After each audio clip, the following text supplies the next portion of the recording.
In today's 5-minute devotional, we're going to discuss John 1:1, which goes like this. In the beginning was the Word, and the Word was with God, and the Word was God. John 1:1 opens the Gospel with words that echo the very beginning of Scripture in Genesis 1:1. In the beginning, God created the heavens and the earth. Yet here, John tells us that in the beginning, there is something more, the Word. These first words are profound and powerful, taking us beyond time and creation itself to a moment that predates everything that we know. Here, we encounter Jesus, not as we might expect, a man walking the earth, teaching and healing. Instead, John presents Jesus as the Word, the eternal Logos, who is with God and is God. This verse introduces us to a profound mystery. Jesus Christ, the Son of God, is fully God and has existed eternally with the Father. The Greek word John uses for word is logos, which held a deep meaning in both Jewish and Greek thought. For the Greeks, logos meant reason, order, and the foundational principle behind the universe. It was understood as the force that gives structure to everything. For the Jewish people, logos was tied to God's spoken word, the same word that spoke light into darkness and life into being.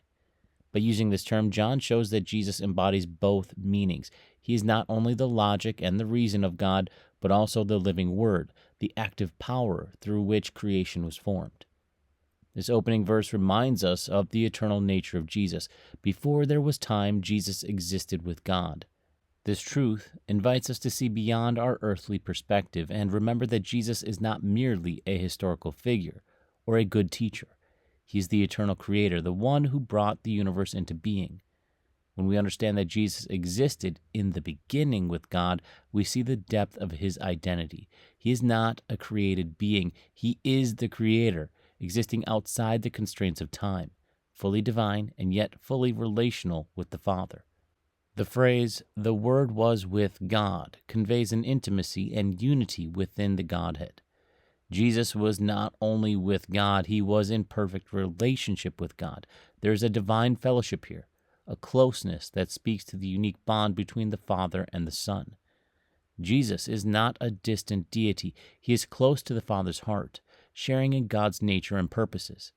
This truth is especially meaningful for us as we consider our relationship with Jesus. Because he was with God and is God, we know that in him we find the full revelation of who God is. Jesus shows us God's heart, his love, and his compassion in a way we can understand and relate to. John goes on to declare the Word was God. The statement brings clarity to any question about Jesus' divine divinity. He is not simply God-like, he is God. He is one with the Father, sharing the same divine essence and being. This truth challenges us to consider how we view Jesus. He is not a secondary figure or an intermediary. He is God himself. When we worship Jesus, we worship the one true God. This revelation impacts our faith, reminding us that in Jesus we are not encountering a lesser representation of God. We are encountering God himself. Jesus embodies all the fullness of God's character and power. Understanding Jesus as the Word brings rich implications for our lives. Just as God's Word in Genesis brought light into darkness, Jesus as the Word brings light into the spiritual darkness of our world. John later described Jesus as the light of all mankind in John 1:4. The same creative power that spoke galaxies into existence now shines into our hearts, dispelling sin and revealing truth. In Jesus, we find a guiding light that leads us, comforts us, and shows us the way to the Father. The light of Christ is not harsh or condemning. It is a gentle, revealing light that brings healing and hope to those who are willing to step into it. Reflecting on Jesus as the Word also reminds us of the power of his teachings and promises. The words of Jesus are not mere advice or philosophy. They are the words of life, containing divine authority and truth. When we read Scripture, we encounter the living Word speaking to us. Jesus' teachings reveal the heart of God, and his promises are as powerful today as they were when he first spoke them.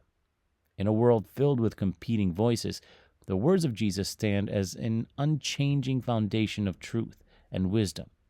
His words offer us clarity, conviction, and comfort in the midst of life's uncertainties. One of the most beautiful truths revealed in John 1:1 is that the eternal Word became flesh. John 1:14. The one who existed in perfect harmony with God, who was with God and was God, chose to enter our world as a human.